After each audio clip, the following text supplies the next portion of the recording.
Bonjour, nous vous avons proposé un voyage au cœur de l'innovation, les chemins d'innovation. Ce voyage a été rythmé par beaucoup de temps forts.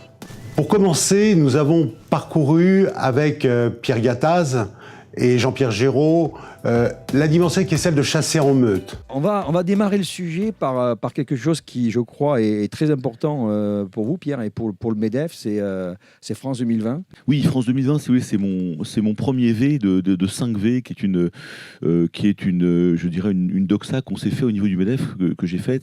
Le premier V, c'est la vision. Dans une entreprise ou dans un pays, il faut une vision, il faut un plan stratégique. Il faut un rêve, il faut donner du sens à ce qu'on fait. Je trouve que la France n'a pas de sens, n'a pas de vision depuis 30 ou 40 ans. Nous en avons tous dans nos entreprises. Alors cette vision, ça a été de définir pendant des mois, en effet, avec Jean-Pierre Le Tartre, patron d'Ernst & Young, et toute une des équipes, et c'est très collaboratif. Qu'est-ce que c'est qu'une vision positive pour la France en 2020, d'une France enthousiasmante, d'une France conquérante, d'une France qui fait rêver, qui redonne la fierté à nos salariés, aux Français, aux jeunes. Les chemins d'innovation. 3 étapes l'ont composé: faire valoir, faire savoir la valeur innovante de notre filière, puis observer les startups. Jean-Pierre, je vais t'essayer de présenter, puis après je reposerai le contexte dans lequel et pourquoi nous sommes là aujourd'hui et quelles sont les valeurs qu'on a envie de défendre dans le monde du décloisonnement. Jean-Pierre Géraud, je suis président du comité Richelieu et je suis également cofondateur d'une start-up qui s'appelle Publishroom, qui est dans l'édition numérique. Qui va pitcher aujourd'hui d'ailleurs. Qui va pitcher, absolument. Qui va pitcher, elle démarre. On démarre l'activité depuis 6 mois, donc elle va pitcher. On enchaîne avec Publishroom, donc on reste dans l'univers du papier, mais là dans l'édition, avec la communication entreprise via le livre. Et c'est Sabrina Grimaldi qui a fondé cette start-up, qui va nous présenter cette belle entreprise. Bonjour, donc je suis Sabrina Grimaldi, la fondatrice de Publishroom. Nous sommes un spécialiste de l'édition numérique. Nous avons 2 activités principales qui sont d'une part des services d'autopublication pour les auteurs indépendants et les professionnels, et d'autre part un studio de création pour les entreprises pour faire du livre numérique un nouveau support de communication. L'idée étant que sa portabilité, sa mobilité, son côté innovant, le fait qu'on puisse l'exporter, l'envoyer via des newsletters, en fait un vrai support de communication intéressant. Il sort un peu de la brochure imprimée qu'on imprime à 5000 exemplaires pour toucher tous ses clients. Et là, vous avez un support dans lequel vous pouvez intégrer de la vidéo, du son, de la photo, du lien hypertexte, de l'image. Et surtout, il peut être transformé en fonction des besoins, s'il y a des infos qui évoluent, etc. Donc nous avons fait un certain nombre de... Voilà, là vous avez sur les écrans une bibliothèque en ligne, c'est celle d'e-bookstore. Donc là, ce sont un certain nombre de livres sur lesquels nous avons déjà travaillé. Qui sont des livres d'entreprise et aussi des livres d'auteurs. Là, c'est un livre qu'on a fait avec la Galerie Agnès B, en partenariat avec la Galerie Agnès B, sur Alan Vega, qui est un plasticien et un musicien post-punk des années 80 new-yorkais. On est allé tourner à New York dans son atelier. On a donc intégré de la vidéo au sein du livre. Vous allez voir sur les images d'après qui arrivent. Nous avons fait un certain nombre d'interviews. Voilà. Donc on a la vidéo directement dans le livre. Ça permet d'avoir une vraie interactivité en fait entre le lecteur et le support et d'utiliser pleinement les ressources de la tablette numérique. C'est vraiment l'énorme avantage d'être sur iPad ou la Samsung. C'est que le livre devient une sorte d'outil un peu interactif et se crée un vrai lien entre le lecteur et le livre. Ce qui est important, c'est que les livres sont diffusés sur une centaine de librairies en ligne, France et internationales, et ça c'est très important, y compris pour les entreprises. Voilà. Très bien, merci beaucoup. 2 mots sur le comité Richelieu. En fait, on a 2 types d'activités. On a une activité, quelque part, je dirais, de lobbying et une activité de go-between. Et en fait, on essaie de réconcilier 2 temps C'est d'un côté le temps politique et d'un côté le temps de l'entreprise. Le temps politique, c'est d'abord préserver l'écosystème de l'innovation. Donc on parle de créer pour recherche et puis tout ce qui s'est passé depuis le CICE, le CE2I, etc. En fait, nous, notre travail est vraiment au niveau des pouvoirs publics, d'influencer dans le bon sens du terme, de préserver, de défendre, je dirais, ce qui permet à l'écosystème, aux différents écosystèmes d'innovation de perdurer. Donc on s'est battu notamment sur le CIR, etc. Donc là, c'est le temps politique. Et puis après, il y a le temps des entreprises. Le temps des entreprises, c'est ce que disait Christophe, c'est le pacte innovation, c'est de mettre en relation des entreprises. Alors, c'est aussi bien des entreprises, des PME, des startups entre elles, bien évidemment, avec des grands groupes, parce que c'est le cœur du sujet, et donc d'organiser quelque part ces espaces de rencontre. Alors effectivement, on est un peu sur le même principe, c'est que dans les forums PME Innovation, on fait venir un ou plusieurs grands groupes et on organise des speed dating. C'est-à-dire que vous avez 15 minutes, entre guillemets, pour convaincre, et surtout pour faire ce premier contact qui est souvent le plus difficile entre une PME, une start-up et un grand groupe. Mais encore plus que ça, ce sont des ateliers débats.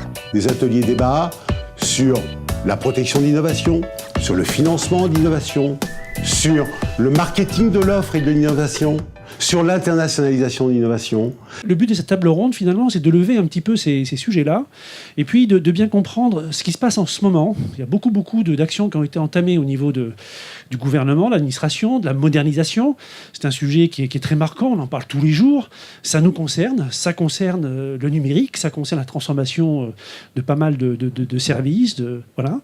Donc ça passe par de la technologie, ça passe par des solutions innovantes. Il y a également cette volonté qui a été affichée par le président de la République et qui a fait l'objet d'un texte sur les 2% de fléchage de l'achat public vers des solutions innovantes. Je pense que c'est extrêmement important que les grands groupes travaillent aussi avec des PME, avec vocation à essayer d'en faire des ETI. C'est un enjeu économique pour tous. Et, nous, on travaille beaucoup dans le domaine du retail. On est en train d'essayer de convaincre nos clients, les Carrefour, les Brico Dépôt, les Conforama. On a la chance de partir de France, qui est le pays du retail, de nous emmener dans leurs valises à un niveau international, parce que le meilleur moyen de se développer à l'international, c'est de s'appuyer sur des grands groupes. Deuxième volet, c'est le volet de l'accompagnement. Et ça, je crois que c'est très, très important. Il n'y a pas de financement, il n'y a sûrement pas de financement public sans accompagnement.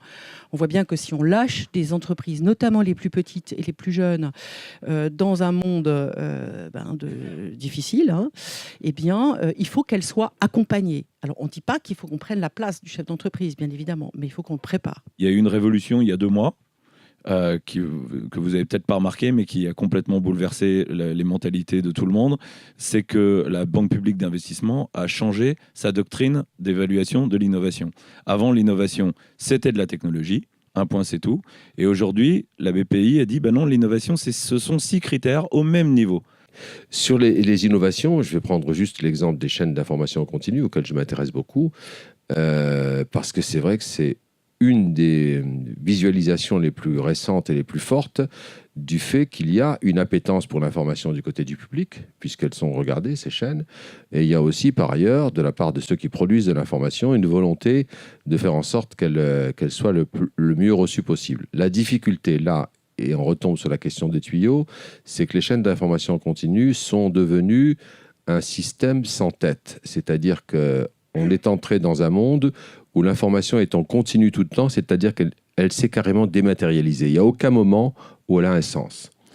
Quand on regarde une chaîne d'information en continu, et surtout quand il y a des gros événements, et là je pense aux 2 derniers qu'on a pu connaître, les attentats de janvier dernier, ou bien le crash d'avion d'il y a une dizaine de jours, moi ce qui me frappe, c'est qu'on produit en flux quelque chose qui n'existe plus. Il se trouve en fait que la révolution qu'on est en train de vivre de celle du digital est avant tout une révolution mémorielle, une révolution de production de traces.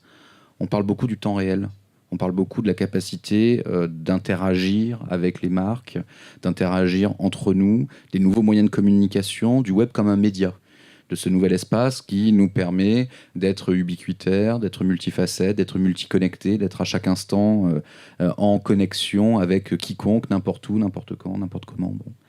On parle tout le temps de cette partie-là et on oublie souvent la deuxième face du web, qui est le web est un miroir aussi. Le web est un miroir de nos sociétés et surtout un miroir qui garde trace.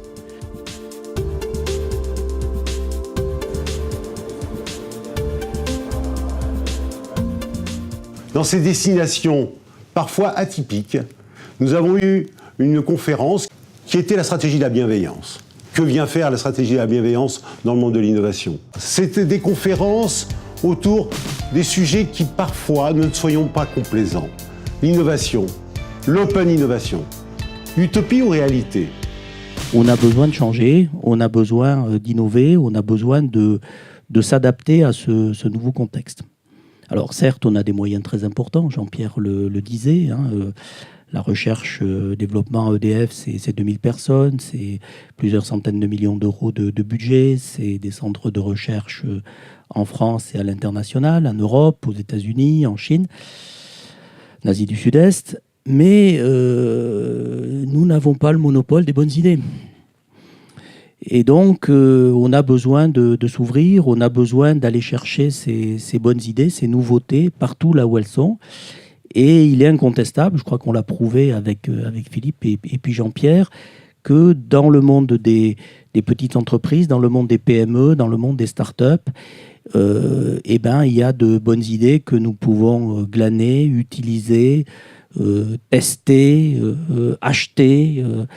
Et nous avons entamé depuis 2 ans, 2 ans et demi même, je dirais, hein, une démarche en fait avec le comité Richelieu, consistant à faire rencontrer les entreprises du comité Richelieu, alors plutôt évidemment celles qui sont proches du secteur de l'énergie, avec les grands business d'EDF, toujours en recherchant l'innovation. Et en essayant de surmonter la petite taille vis-à-vis de l'énorme groupe, et la question aussi des achats.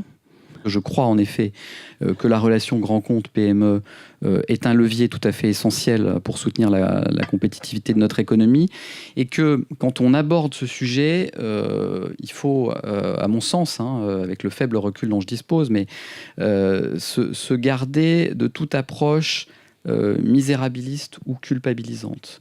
Une approche misérabiliste qui consisterait uniquement à tenir un discours sur regarder comment les PME sont maltraitées par les grands comptes. Ça, c'est ma première conviction, c'est que on ne fera rien de grand par la culpabilisation des uns et l'approche misérabiliste dans la perception des autres, mais plutôt, et c'est peut-être ma deuxième conviction, en essayant de réfléchir, et je crois que vos propos allaient dans ce sens, la recherche finalement d'une relation partenariale globale entre les grands comptes et les PME. Alors, c'est pas pour utiliser des grands mots en parlant de globalité, c'est pour dire qu'à mon sens, la relation entre les grandes entreprises et les PME ne se réduit pas à l'acte d'achat. C'est effectivement très important comme point d'entrée, et on voit bien que ça tire derrière dans le débat tout un tas d'ailleurs de malentendus et de discussions compliquées comme celle sur les délais de paiement. Comment est-ce qu'on arrive effectivement à se mettre déjà en conformité par rapport à la LME de 2008. Mais je crois que c'est important de comprendre que les grands ont autant intérêt que les PME à se rapprocher des plus petits. Probablement, nous n'avons pas eu toutes les réponses. Mais indéniablement, le sujet a été posé dans sa dimension la plus globale. Beaucoup d'intervenants prestigieux, beaucoup de bonne humeur, beaucoup de gentillesse, beaucoup d'humilité. L'innovation, c'est avant tout aussi beaucoup d'humilité. Eh bien, à très bientôt, et découvrez donc les chemins d'innovation, une nouvelle destination pour convaincre nos TPE, nos PME, nos ETI, mais aussi les grands groupes, de cette nécessité que nous avons ensemble à collaborer et à co-construire sur véritablement un environnement beaucoup plus paisible, apaisé et en pleine croissance économique.